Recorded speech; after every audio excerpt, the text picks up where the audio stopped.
Hola, estamos otro día más en el Ovillo Rojo Podcast. Bienvenidos, bienvenidas y bienvenides.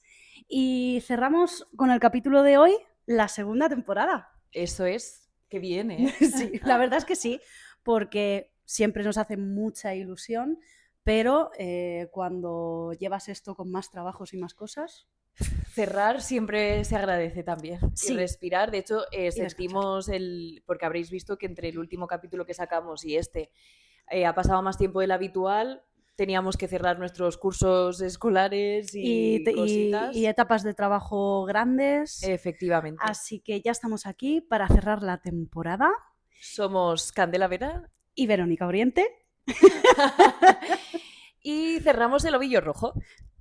Cerramos, sí, una cosa, pues que se me ha ocurrido ¿tú has visto la película de Ponte en mi lugar? Oh, pero de Lindsay Lohan, ¿no? Y sí. pues, sí. Porque como has dicho Candela Vera y yo he dicho Verónica Oriente, molaría hacer un capítulo, no lo sé, se me ha ido, ¿eh? Tú eres mi guión, que nos cambiemos como el personaje, ¿sabes? Tú haces de mí. Me parece bien. Para la temporada que viene. Venga, haremos algo así. No sé, jugaremos a intercambiarnos. Sí. Pues nada, para el cierre de hoy traemos nuestros yoes más yoes, más puros. Efectivamente. Y dos cosas totalmente diferentes realmente, o sea que... Sí, así que quedaros a escuchar todo el capítulo porque cada parte es totalmente diferente, pero volvemos a ser las de siempre. Sí. Candela y yo aquí en el Salón de Candela haciendo nuestro guión cada una con sus cositas y curiosidades. Correcto. Así que, pues sin más dilación, que no falte esta frase nunca. Comenzamos, Verónica. Comenzamos. Hoy vengo a hablaros del matrimonio de Boston, el cual no es un matrimonio entre dos personas concretas que solo ocurriera en Boston, ¿vale? Esto es un fenómeno que ocurrió en el siglo XIX, el siglo donde todo ocurría, ¿no? Siempre. Esto ocurre en Estados Unidos y si hay algún protagonista aquí son las mujeres, ¿vale? Para el capítulo de hoy he utilizado como fuentes la revista Bollo Pop, una fantasía de revista, Bollo Pop, por si no os ha quedado claro, y el libro Señoras que se empotraron hace mucho de Cristina Domenech. También lo recomiendo, es muy divertido. O sea, es de reírte a carcajada en voz alta, es muy divertido. Me lo pasarás. Sí, increíble. Y nada, así que volviendo al matrimonio de Boston, ¿qué es el matrimonio de Boston? Pues era como se llamaba a cuando dos mujeres elegían compartir su vida la una con la otra, compartiendo hogar y obligaciones sin depender de ningún hombre. Adiós a los señores, un matrimonio entre lo que la sociedad entendía como amigas. O sea, básicamente el matrimonio de Boston era un matrimonio de dos amigas. Dos amigas. Tú y yo. Efectivamente, tú y yo nos casamos. Y ya está. Porque no necesitamos a un hombre, nos vamos a vivir juntas, tenemos independencia económica, nos casamos. Matrimonio de Boston. Pero para la sociedad no éramos lesbianas, éramos amigas. Amigas, por supuesto. Entonces, esto es... Amigas tampoco. Amigas tampoco. Amigas. Efectivamente, solo amigas. Que esto es como... me parece como interesante remarcar, ¿no? Que, bueno, en el siglo XIX igual no les venía ni tan mal que creyeran que eran amigas, sí. Pero a día de hoy podemos observar cómo a dos mujeres que son pareja se les sigue diciendo que son amigas. Por supuestísimo. Y es compañeras. De hecho, Rosalía. ¿Ibas a decir Rosalía es su chica? Iba a decir, pero bueno, Rosalía es su chica, podría ser... Loli Bahía se llama la chica. Me parece que sí que es... Perdonad, desconozco absolutamente. Pero vamos, porque a mí me interesa Rosalía, no su vida amorosa. Claro, entonces no tal, pero es como... A mí lo que me sorprendió y me chocó fue ver en plan... Han visto a Rosalía en París con su amiga, no es su amiga. Sí. Se comen ¿sabes? Lo que se quieran comer, amiga, claro. Coño. Uy. O sea, no es su amiga, son pareja, por favor, vamos a decir la cosa por su nombre, ¿no? Claro. En el siglo XIX, pues bueno, era el matrimonio de Boston, pero ahora eso sigue estando. Son novias. El otro día estaba viendo Modern Family y tenemos los personajes de Cami Mitchell que son muy divertidos. Sí. Pues hay un momento del capítulo que, por una cosa que pasa, Mitchell dice, no, es que mi compañero se ha ido. Y claro, es como tu compañero no, es tu marido. Claro, es tu marido. Como que seguimos normalizando el amigo, compañero, partner, ¿no? Sí. Pero para no decir lo que realmente es, por si incomoda a alguien, pues el que se incomode, que, Sí, que que se cambie de incomode. planeta, ¿sabes? A Mm. mí me la pela ya, es como novias, punto. Claro. Pues sí, pues Rosalía y su chica Ujú. son novias. Entonces es como los medios que dejen ya de poner estas cosas de la Amiga. amiga, no... Pedro Pascal con su pareja, por lo menos, o por lo menos su lío, que creo que era un jugador o es un jugador de Ostras, fútbol o qué no sé qué fuerte, no historia, sabía. también los fotografiaron o grabaron abrazados caminando en Nueva Y York, decían creo que que era su fue. amigo. Sí, y como, pues igual es su pareja. Que Claro. es verdad que de Pedro Pascal pues tampoco se sabe mucho de su vida privada porque no la cuenta. Pero que si fuera su pareja, pues igual vamos a dejar de a las parejas homosexuales Decir que son decir amigos que o son amigas, tío. amigos. Es que ¿Por qué esto es no? increíble, ¿sabes? O sea, es como, pues bueno, ya te digo, en el siglo XIX igual a ellas no les venía ni tan mal que la sociedad mirara con ojos de son solo amigas, ¿qué van a ser? ¿No? Era como que son dos mujeres juntas. Estás tonta. ¿Qué van a hacer dos mujeres juntas si no es tejer? ¿No? O sea, Y estas cosas limpiar. ridículas. Y limpiar. Y Y cocinar. limpiar y Pues cocinar. entonces, pues nada, pues si quieren estar juntas y vivir puramente toda su vida, es como, bueno, puramente. O sea, pero claro, en Si ese tú momento- supieras. si tú supieras, claro, pero es como, pues yo qué sé, pero ahora mismo las cosas por su nombre, ¿no? Ujú. Entonces, bueno, ¿de dónde viene este nombre de matrimonio de Boston? Sí. Pues resulta que en 1886 Henry James, un señor, publica Las Bostonianas, una Sí, novela. Siempre hay un señor en estas historias. Sí, pero es que esta historia de este señor a mí me parece hasta divertida. Ajá. Dice, él publica Las Bostonianas, ¿no? En la que dos mujeres, Olive y Verena, tienen una relación intensa que los que las rodean observan como que claramente ahí hay algo más que amistad, ¿vale? Sí. Tienen un vínculo muy intenso. Vaya. Pero nadie lo llama por su nombre. Y de esta novela viene el nombre de este matrimonio. O sea, este escritor tal, y se acuña, se coge este término de matrimonio de Boston Ujú. para hacer referencia a dos amigas que viven intensamente. Ay, no puedo. Entonces, hay un dato curioso y es que, según se cuenta, Henry era gay y lo ocultó toda su vida. Ujú. De hecho, tenía su propia versión del matrimonio de Boston con el escritor Hendrik Andersen, con quien mantuvo una correspondencia apasionada durante muchos años. Entonces, algunas de estas cartas las podéis leer en el libro Amado Muchacho, se llama este libro. Ujú. Yo no he podido tener acceso en esta ocasión, ¿vale? Pero vamos, que lo podéis buscar y comprar y leer. Amado O puede ser un Muchacho, tema efectivamente un tema interesante. futuro del que hablemos. Eso es, pintaba muy, muy bien. Mm. Para que os hagáis una idea de la intensidad que aquí se oculta, ¿vale? En estas cartas, os leo este párrafo en el que James escribe a Andersen el 28 de febrero de 1902, después de una semana convaleciente de un grave resfriado. Mis débiles brazos todavía pueden estrecharte, infinita, profundamente, tan profundamente que tú mismo lo habrás sentido, pues tu segunda carta me ha conmovido. Respondo a cada uno de tus latidos, participo de cada una de sus punzadas. He transitado lo bastante la muerte y por entre los muertos en mi larga vida para saber que todo cuanto somos, todo cuanto tenemos, todo cuanto hay en nosotros de mejor, nuestro genio, la imaginación, la pasión, nuestro entero ser, se vuelve solo ayudas, canales y puertas abiertas de par en par en el sufrimiento de la inundación.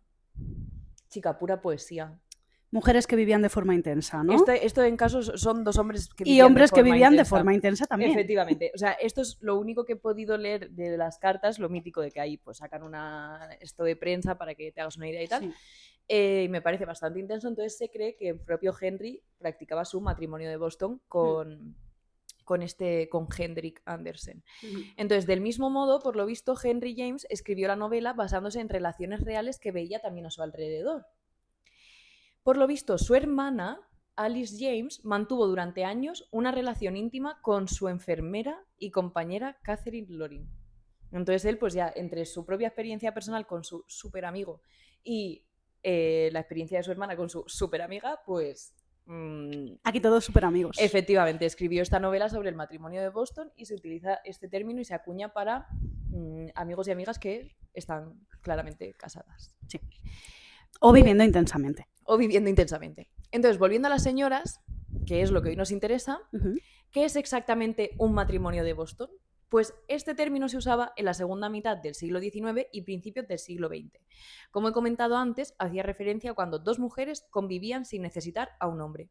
Pero para entender este fenómeno es conveniente viajar al contexto del siglo XIX.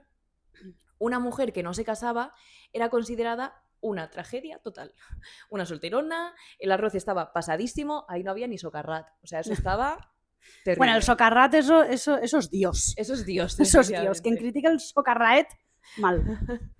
Entonces, sin embargo, algo estaba cambiando en la época en ese momento y cada vez más mujeres accedían a la educación universitaria y empezaban a tener carreras propias. Entonces había una empezaba a fraguarse la independencia. Una habitación propia, ¿no? Eso es, un poquito de Virginia por aquí. Estas mujeres eran llamadas New Women, las nuevas mujeres. Bueno, New Women sería la pronunciación, ¿no? Mira, no soy yo quien para juzgar tu pronunciación, porque la mía es que tampoco es muy buena. ¿Y podríamos buscar ahora en Google Traductor y que nos lo diga? Sí.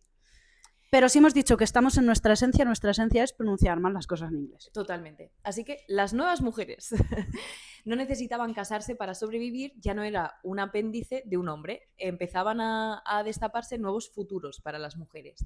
Entonces, ahora podían ser maestras, escritoras, activistas o médicas, y cuando encontraban, que tampoco es que tuvieran todas las salidas laborales del mundo, ¿vale? Pero había más que antes. Y cuando encontraban a una mujer con la que conectaban de verdad, pues podían construir una vida juntas, porque el sueldo lo traían ellas a casa, no lo traía ya un hombre. O sea, ya podían trabajar, con lo cual podían tener una independencia. Vosotras sacar vuestras propias conclusiones, 2 mujeres que son libres, que cada una tiene su carrera y que traen su propio dinero a casa. Y viven juntas. Que podían ser solo amigas de piso, pero también podrían ser matrimonio de Boston. ¿Cómo lo hacían? Es un para TikTok. ¿Matrimonio de Boston o compañeras de piso? Efectivamente. Tiki tiki. ¿Cómo lo hacían? Pues conseguían independencia económica propia, ninguna dependía del dinero de la otra, o sea que ya para ahí pues muy bien, por lo que no se generaba una relación de poder entre ellas, generaba una relación igualitaria entre ellas, construían redes de apoyo femeninas y formaban parte de comunidades de mujeres, clubes de lectura, círculos de activismo, universidades, espacios seguros donde su relación era comprendida y respetada. Increíble. Hombre, o sea, es que te dan ganas de estar ahí. Que es que la historia es que si hay alguien joven escuchando este capítulo, igual dice, pues pero es que esto es lo de ahora, ¿no? Es lo normal. No. Antes no era normal, que esa es la historia por la que se habla de esto. Incluso hoy en día hay mujeres, por ejemplo, la generación de nuestras madres, que igual más o menos viven también en la situación de que no tienen una independencia económica y tienen que seguir viviendo mantenidas por sus maridos. Eso es. Porque se ha acordado así, y no tener una independencia económica genera muchísimo problema. Entonces, eso es, no es un problema tampoco de claro. antes. Entonces, pues aquí de repente existía una posibilidad que yo, si hubiera vivido en ese momento y hubiera podido elegir, 100% elegiría esto: estar en clubes de lectura, círculos de activismo, universidades, estudiar, estar rodeada de mujeres que te entienden y además, si tienes una relación romántica con otra de esas mujeres, estar en un entorno donde eso lo ven bien, pues chica, qué fantasía y qué maravilla. Sí, algo que te sume, no que te reste. Claro, tú imagínate los locos años 20, tú viviendo esta situación. O sea, claro, una maravilla. Dentro de todo lo malo, no vamos a romantizar épocas pasadas tampoco, pero los outfits, sí. Los outfits de los años 20 son fantasía. Y los colorinchis de antes. Ahora todo blanco, negro. Ya, tío, en fin. Total, que algunos matrimonios de Boston conocidos pues son Jane Addams, la primera mujer estadounidense en ganar el Premio Nobel de la Paz en 1931, la cual estaba junto con Mary Rosette Smith, quien la acompañaba a todos lados y la ayudaba a financiar sus proyectos sociales. También Sarah Orne y Annie Addams, escritora y editora, muy amigas de toda la vida, aunque Annie estuvo casada, pero cuando su marido murió, ellas vivieron juntas en la misma casa durante casi 30 años y viajaban juntas por Europa. Vaya, no sé. De crucero se iban. Ya, efectivamente. O sea, igual cuando el marido murió, de pronto ella pudo decir en voz alta: no eres mi amiga, me gustas. Bueno, la que se dice, ¿no? Cuando murió mi marido empecé a vivir. Pues ella desde luego que sí. Sí. O sea, ella vivió después 30 años como quería vivirlos. Entonces, ¿amigas o amantes? Bueno, esto es muy importante porque durante años se ha negado que las mujeres fueran amantes entre ellas. Durante los siglos XVIII y XIX se creó el término amistad romántica para referirse a 2 mujeres que eran amantes. Esto es previo al matrimonio de Boston. Sí.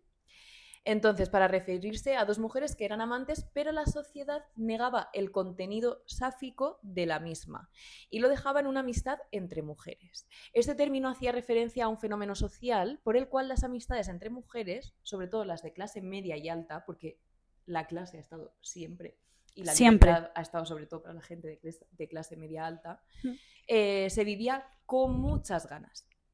Era común que dos mujeres se consideraran unidas por lazos inquebrantables y con correspondencia ardiente y pasional. O sea, claro.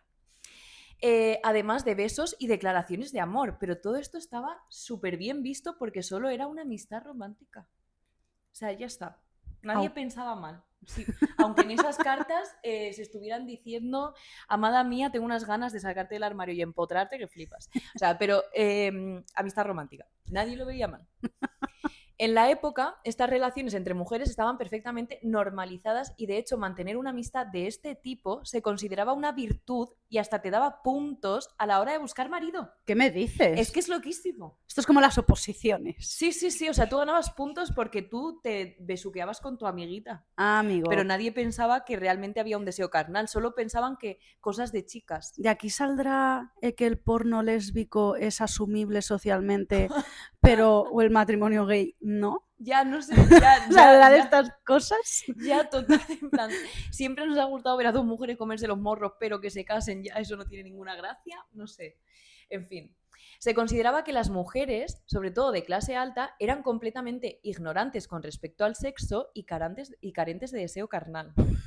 Así que esta ignorancia y puritanismo de pensamiento dirigido al deseo de las mujeres puede ser incluso una oportunidad para vivir tus experiencias sáficas. Sáficas quiere decir lesbianas, ¿vale? Vale. O sea, Safo y todo lo vinculado con Safo es básicamente pues experiencias lésbicas que ellas querían.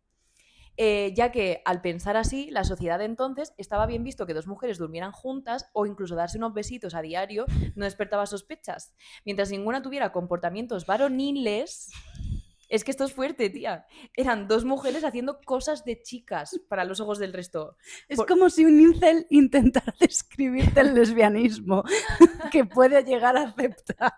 Efectivamente.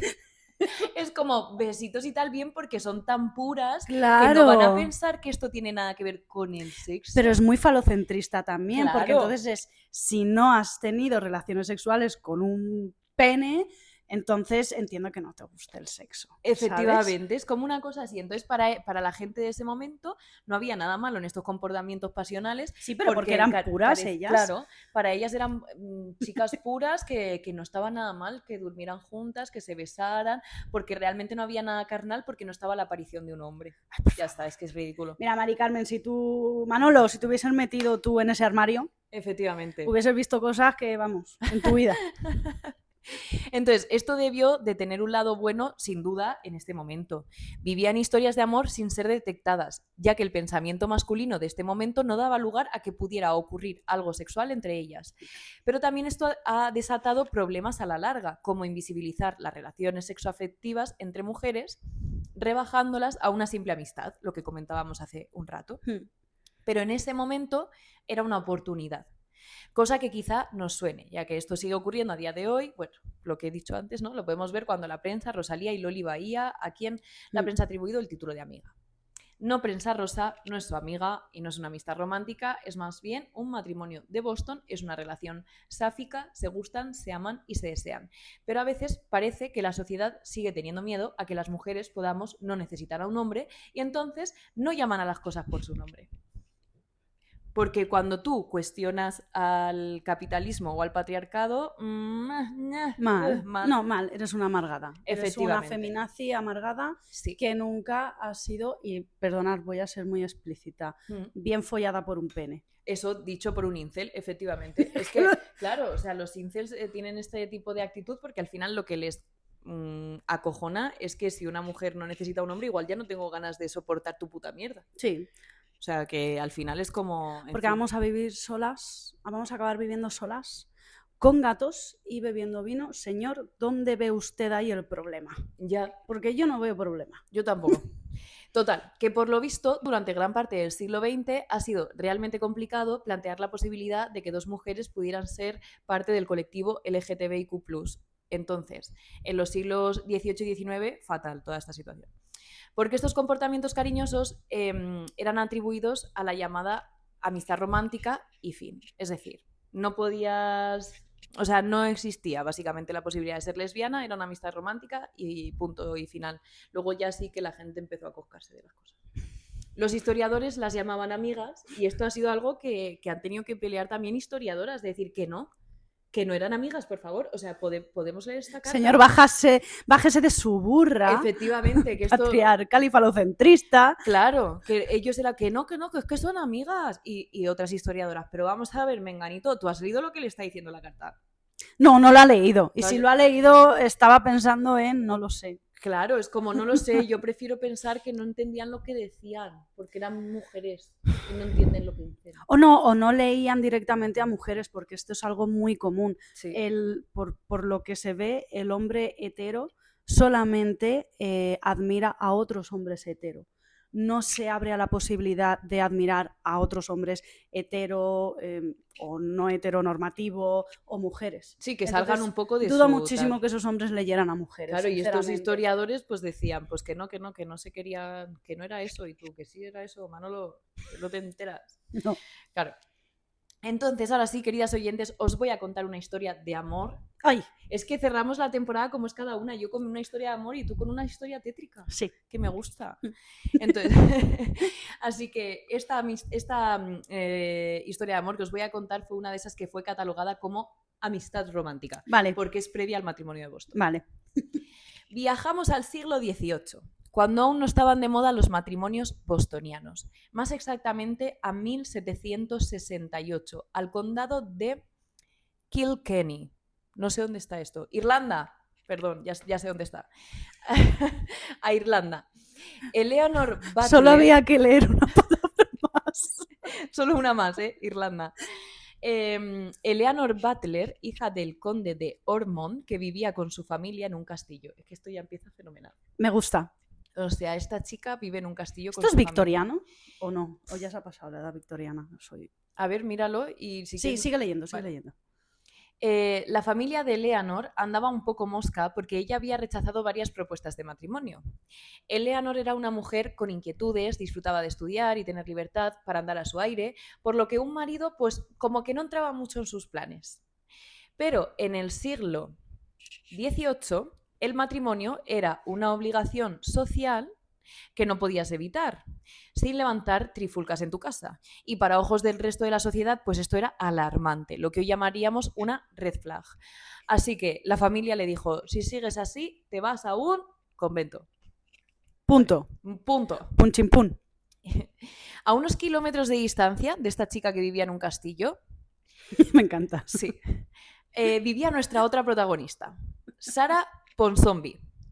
Aunque ella no era aristócrata, ella vivía acogida por un matrimonio de alcurnia y dineritos. En este caso, ella no estaba presionada para casarse, porque, espérate que vienen curvas, el señor de la casa estaba esperando a que su mujer se muriera para hacer de Sara su segunda esposa. Bueno, a ver, El te cuento lleva de la las manos a criada. la cabeza, pero es que realmente eso era normal antes. Efectivamente, esta chica estaba como acogida en esta casa y el marido decía, oh, qué bien, qué mona, qué guapa, qué joven. Sara, eres mi plan B. Efectivamente, eso le dijo este señor a la Sara. Y Sara estaba ahí pues, como, pues bueno, pues ya Vale. está, al menos tengo un techo. Entonces, cuando Sara y Eleanor se conocen de repente un día, pues hay una conexión, y generan para los ojos del resto la llamada amistad romántica. Por lo que sus familias estaban encantadas con esto y no suponía ningún problema. Porque claro, estas cosas daba puntos para luego casarse. Entonces, por lo que sus familias, como estaban tan contentas, pues ya está, ¿vale? Ni sospechas ni nada. Y a continuación cito a Cristina Domènech, que es la autora del libro de Señoras que se empotraron hace mucho, ¿vale? Voy a citar un fragmento que dice ella de esta historia. Dice, su relación se hacía cada vez más estrecha, pero lo que no sabían los familiares es que Eleanor y Sara estaban planteando algo mucho más escandaloso, algo que a mí me gusta llamar la operación irnos a vivir al campo. Cierro cita. Es que me encantó cómo Con un olivo. Con un olivo, es que me encanta cómo lo ha explicado Cristina, en plan, ella lo llama operación irnos a vivir al campo. Entonces ellas, claro, estaban de amiguitas, pero estaban tramando una escapada. La familia estaba encantada con esta amistad hasta que un día Sara se puso en modo Misión Imposible y saltó por la ventana para escaparse con Eleanor. Así son ellas. Su equipaje era, atenta, Tom Cruise. ¿Quién eres tú? ¿Quién eres tú ¿Quién estando eres Sara y Eleanor? Bueno, pues el equipaje que llevaban era una pistola y el perro. O sea, son ¿Era muy... perro de caza? Ojalá, la verdad. No Sí. tengo esa información, pero son muy icónicas marchándose por una ventana con una pistola y un perro. Por O supuesto. sea, este era el plan. Pero bueno, el plan sale mal debido a que en aquella época los billetes de barco no necesariamente cumplían con los horarios y en ese retraso las acaban pillando y de vuelta a casa, señoritas traviesas. Claro. Si ya la Renfe no cumple horarios, pues tú imagínate un barco en este momento. O sea, pues no, obviamente no. Y por ese retraso del barco las pillaron.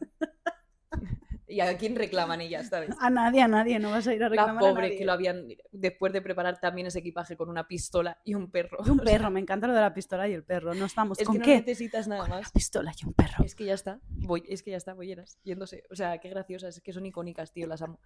Aunque las familias se mostraron algo molestas, ¿vale? Consideraban que no era tan alarmante, ya que no había ningún hombre de por medio.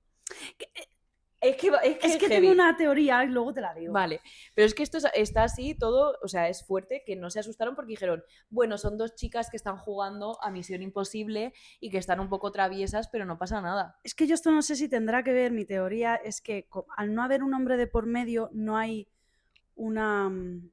No se rompe la virginidad. Claro, es que es eso. No la ha tocado Claro, un la hombre. teoría es esa. Si una mujer en esa época se escapa con un hombre y pasa la noche con él, Esa mujer ya está manchada. Y ya se tiene que casar. Pero como eran dos chicas, pues fue como, pues bueno. A ver, ¿tú con quién casas a esta mujer que ya la ha tocado un hombre? No Claro. la ha tocado ningún hombre, entonces Solo su todo amiga. bien. La llevo virgen, pura, al matrimonio. Es Efectivamente. mi teoría, pero bueno, Sí, no sí, sé no, si, es así, es si así. alguien lo sabe, pues oye, que nos lo diga. Sí, ellas se volvieron, perdón, bueno, aunque eso, que las familias se muestran un poco molestas, pero que como no había un hombre de por medio, pues que todo bien, ¿no? Ellas se volvieron a escapar, otra vez. A ver, eso ya estaba ahí metido. Claro, Sí, ellas salió mal la primera, pero hasta La la idea tercera, estaba. efectivamente, ellas siguieron intentándolo, entonces se vuelven a fugar y la familia pensó, pues ya volverán, solo son atrevidas y aventureras. No eran solo eso, eran lesbianas. O sea, ¿vale? Ya está, no estaban... Eran lesbianas y eran dos personas con una idea que querían llevar a cabo, no eran tontas de, no, como son ellas, Claro. no vamos a tener en cuenta ni sus necesidades, ni sus deseos, ni lo que quieren hacer. Sí, es importante lo que ellas quieren Claro, hacer. y que al Para que final no las ellas, dejáis. claro, ellas ya sabían cómo querían vivir y por eso se querían fugar, porque al final ellas sabían lo que hacían a puerta cerrada. Por Entonces, supuesto. claro, era como, es que no queremos estar aquí porque a Sara la van a casar con este señor que está esperando a que se muera su mujer y a la otra pues la iban a forzar a casarse con cualquiera. Efectivamente. Vete tú a saber con quién. Efectivamente. Entonces, fueron a Gales y encontraron una casita para comenzar su idilio romántico y su vida soñada. Pero no se fueron solas. Les acompañó, es que esto te va a encantar también, Mary Carrill, una doncella de Sara a la que apodaban Molly la Matona. Mote asignado por golpear a un mayordomo con un candelabro. Me gusta, porque ellas han dicho, con el perro y con el trabuco no basta. Entonces, llévate a Molly. ¿Llévate a Molly? Sí, efectivamente. Llévate a Molly. Y que Molly... Sí, o sea, es que increíble, o sea, así que a falta de guardaespaldas se llevaron a Molly la Matona. Lo cierto es que ellas, es que son increíbles, La señorita tía. Transpool. Es que son icónicas absolutamente. Lo cierto es que ellas vivieron mantenidas económicamente por la familia de Eleanor, ¿vale? O sea, hay cosas que solo puedes decir. Hambre tampoco pasaban. No. Que al ser aristócratas no podían permitir que murieran de hambre. Claro. Y seguían creyendo que en algún momento iban a volver. Entonces la familia las mantuvo porque era como, no puede... O sea, es de nuestra sangre no puede pasar hambre, no vamos a permitir que la sociedad diga que nuestra hija no... Como los Lannister. Pues eso es, justo, es que es así. Entonces, a partir de este momento, la historia cambia un poco y por primera vez en el Ovillo Rojo no se pone dramática la cosa.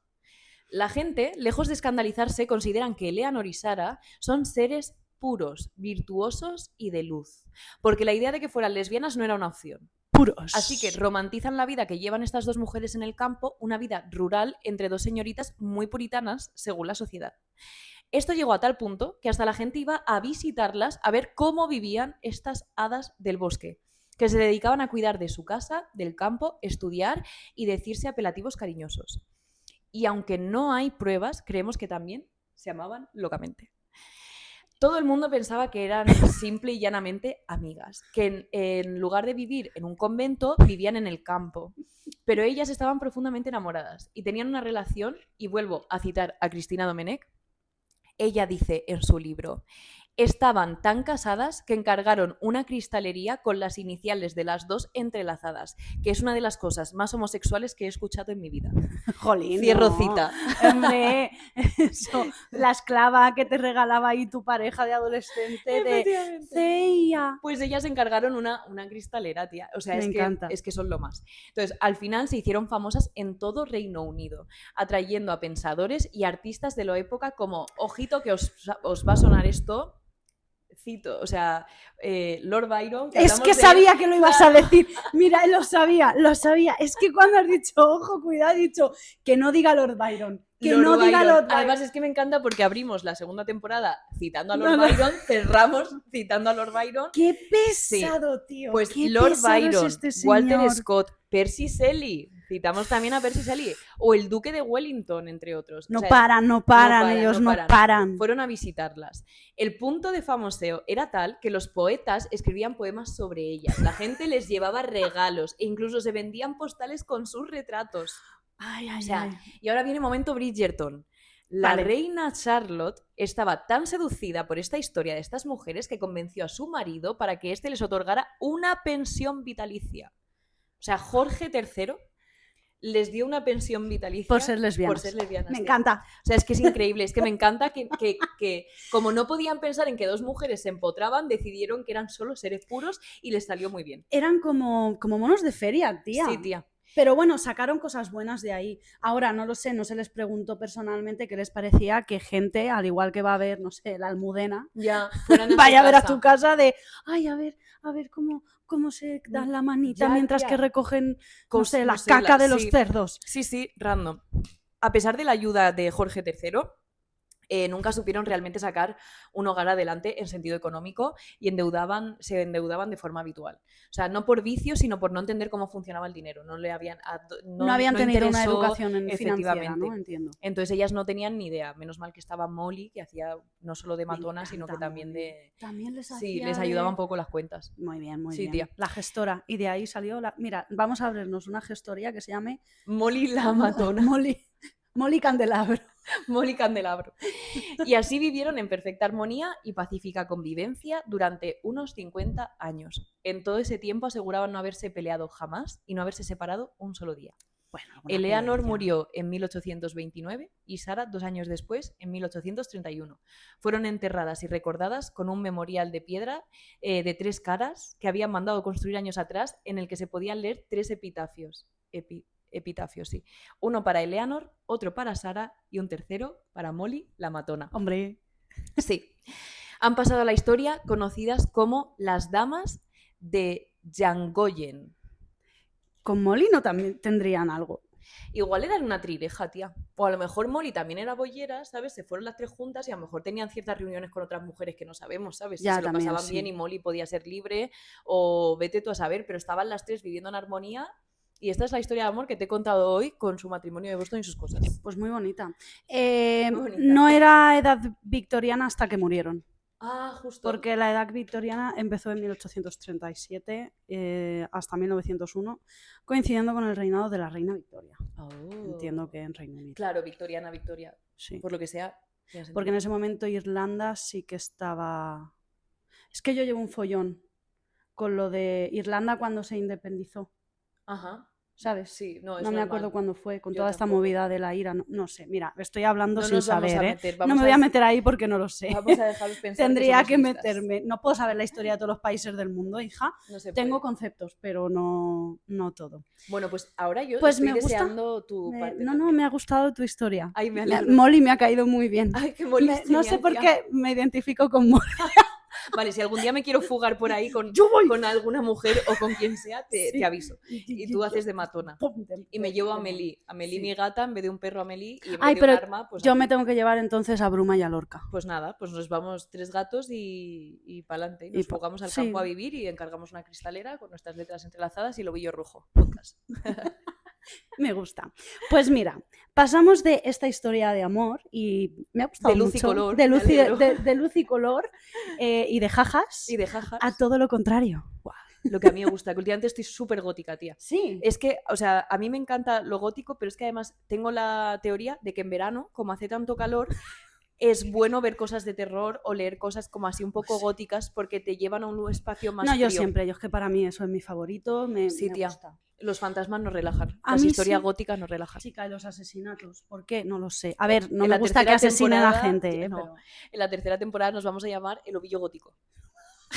Me gusta un montón, ¿sabes? Pues nada, chiquis, cambiamos, ¿eh? Bueno, pero pueden ser como secciones. Me encanta. Cuando el toquen ovillo gótico. cosas góticas, que sea Y me el hago, y ovillo nos hacemos gótico. una sesión de fotos, pero en esta, pues de Frankenstein y Mary Shelley o algo No, así, cambiamos. ¿te acuerdas la sesión de fotos? O sea, las fotos que te mandé de la exposición que había Ah, sí, de las brujas. de las brujas. Pues nada, cambiaremos todo para la siguiente temporada. Yo... Si nos queréis dar dinero, igual lo hacemos. Bueno, podemos hacer, no sé cómo se dice, crowdfunding. Pues igual un día lo hacemos, no me porque sale necesitamos español. unos micros nuevos y mejores. O sea que Sí, sí, sí. ir preparando los bolsillos, queridas oyentes. Hay que ayudar, que no se puede con todo en esta vida, por favor. Pues a ver, yo en la temporada pasada cerré, porque en la temporada pasada estábamos haciendo ella un capítulo y yo hacía otro. En la temporada pasada cerré con un capítulo de Teatros Malditos, Sí. que conté pues la historia así de terror de una leyenda de un teatro de Murcia. Sí. Y luego cerré con el atentado que hubo en el teatro de Moscú. Heavy. Y claro, yo así, en cosas tétricas que tenía en mi cabeza, al final acabé pues diciendo, pues mira, voy a cerrar con lo mismo. Me parece muy bien. Y entonces he cogido 2 historias así tétricas, reales, que han pasado en 2 teatros diferentes. Así que aquí vamos a adoptar un rollo muy distinto. Perfecto, antes de que lo adoptemos, Sí. acabo de caer en que yo cerré con Los Amores de Federico y ahora con Amores... O sea, yo de repente llega el fin de temporada y me pongo... Romántica. Sí, romántica. Es que en el último capítulo tienes que hacer algo que te apetezca mucho, mucho. Sí, mucho. tía, sí. Porque ya viene el calor, que estamos cansadas de todo el año. Entonces, Total. chica, tienes que tirar con algo que digas, me es fácil hacer este capítulo. Eso es, y lo disfruto. Así Sí, que, correcto. dale duro.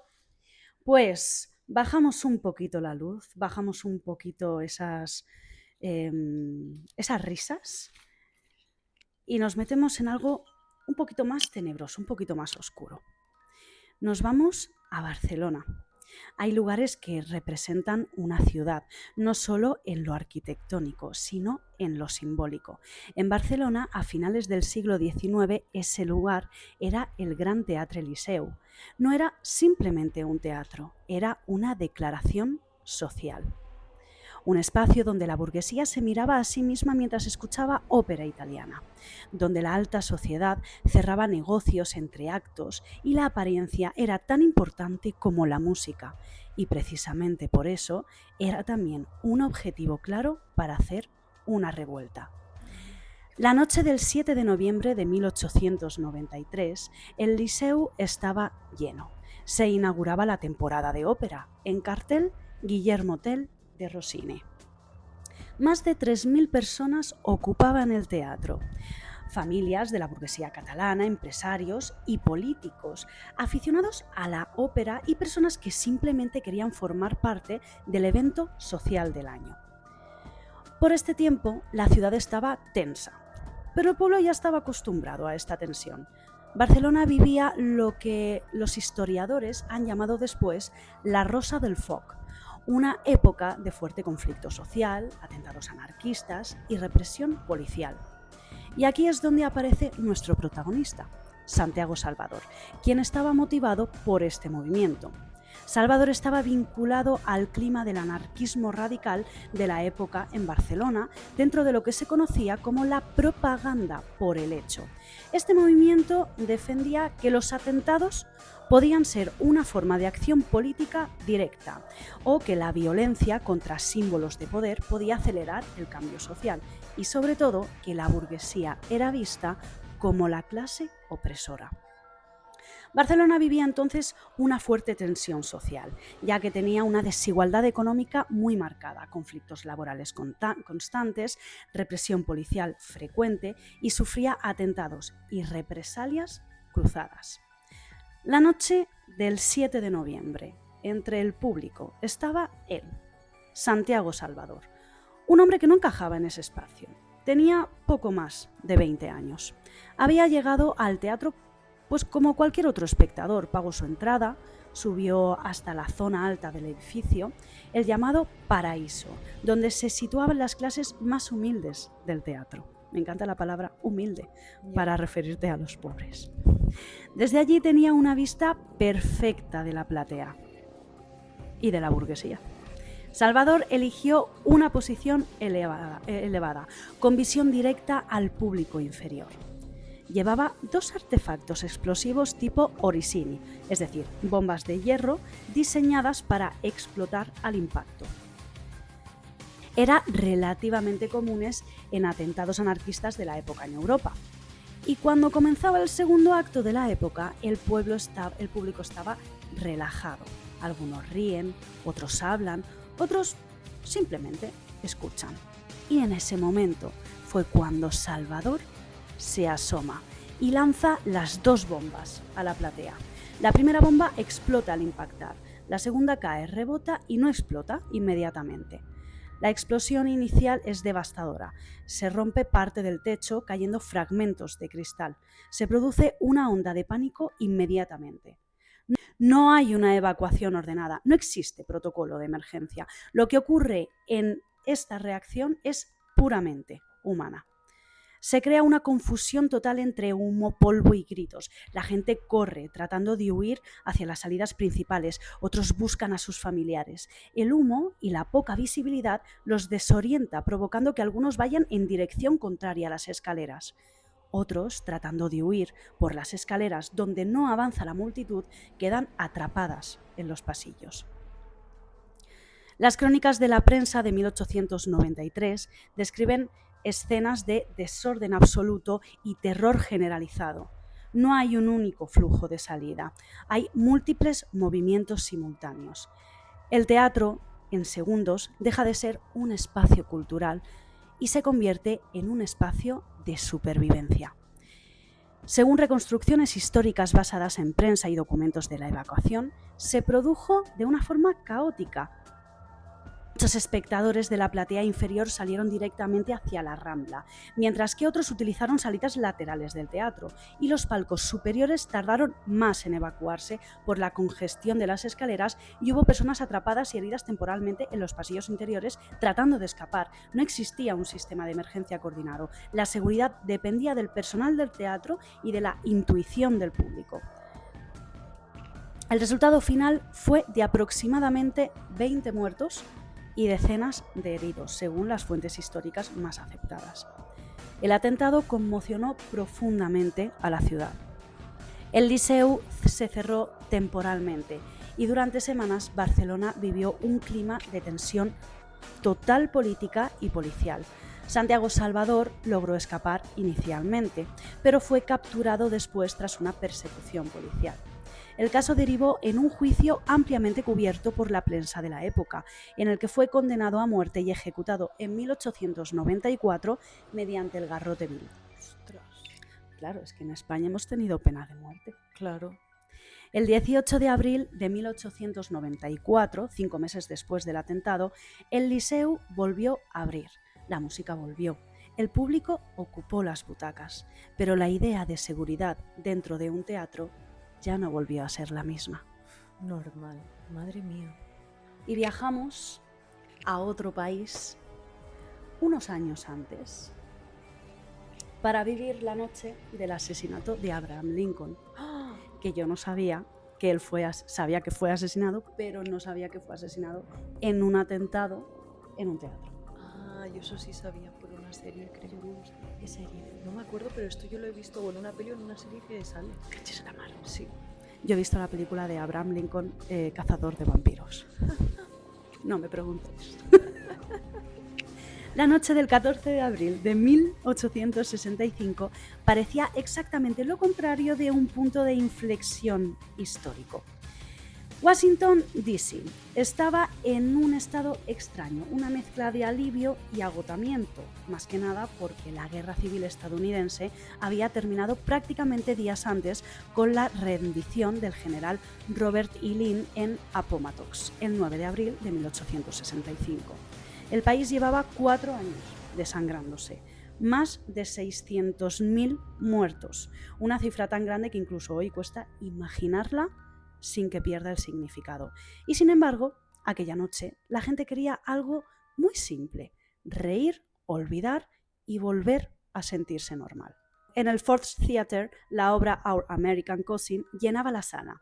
Era una comedia ligera, casi absurda en su intención. El objetivo era provocar risa fácil y dejar la reflexión, pues mira, para otros menesteres. El teatro estaba lleno y entre el público estaba el presidente de los Estados Unidos, Abraham Lincoln. No era raro que asistiera a las obras de teatro, era una forma de escapar del peso psicológico de la guerra. Y es que testimonios de la época describen a Lincoln como un hombre visiblemente cansado en esos últimos meses. No sé por qué. El secretario de la Marina, Gideon Welles, escribiría que el presidente parecía más delgado, más silencioso, así como que cargaba un país entero sobre sus hombros, incluso cuando estaba sentado. Su esposa, Mary Todd Lincoln, había insistido en acudir al teatro esa noche. Ella misma estaba emocionalmente muy afectada por la guerra y por la muerte de su hijo Willie unos años antes. El teatro era, en parte, una huida, pero en el siglo XIX la normalidad en Estados Unidos era una construcción frágil y estaba a punto de romperse. En el teatro Ford's Theater entre bastidores se movía un actor conocido. No era un actor desconocido ni nadie que, una persona marginal. No. Era una figura reconocida del escenario estadounidense. John Wilkes Booth, quien llevaba unos meses expresando una mezcla de resentimiento político y obsesión ideológica tras la victoria del norte. Así que, debido a su disconformidad política, trazó un plan para vengarse. Lo que convierte este caso en algo especialmente inquietante no es solo el asesinato, sino la planificación que tuvo, porque John Wilkes Booth no actúa de forma impulsiva aquella noche. El seguimiento histórico del caso, incluyendo investigaciones del Departamento de Guerra de los Estados Unidos tras el asesinato, muestra un proceso progresivo de la preparación. Booth era un actor profesional y una figura conocida en el mundo del teatro, y esto le daba una ventaja clave porque tenía acceso y familiaridad en los espacios escénicos. Booth había visitado el Ford's Theater unos días antes, y no como espectador casual únicamente, sino observando el funcionamiento interno del edificio. Se movía por zonas comunes del teatro sin levantar sospechas debido a su condición reconocida. Y estudió los horarios de apertura y de cierre, los patrones de movimiento del personal, accesos a los palcos y momentos de mayor ruido del público. Y esto es importante porque el teatro en aquella época, pues como hemos dicho en el caso del Liceu, no tenía unos controles de seguridad como los que tenemos ahora. Los accesos eran múltiples y poco restringidos para personas conocidas. Booth supo qué función escoger para realizar su atentado, porque no escogió la función de comedia al azar, fue algo totalmente estratégico, ya que con la comedia pues tienes las risas constantes, un ruido ambiental muy elevado y el público está muchísimo más distraído, hay más comentarios. Y todo ello pues reduce la percepción de sonidos bruscos. Qué fuerte. Y el suceso no solo se queda aquí, porque había una coordinación de conspiraciones, según se puede observar en los documentos del juicio militar de 1865. No se hizo un juicio civil, se le hizo un juicio militar a todos los acusados en este caso, y que describen el plan original, que no era solamente el asesinato de Lincoln, sino que incluía ataques simultáneos contra otras figuras del gobierno federal. Booth no actuaba completamente solo en intención, él sí que ejecuta personalmente el disparo, pero hay otras revueltas. Bueno, pues con todo este plan montado llega la noche del 14 de abril.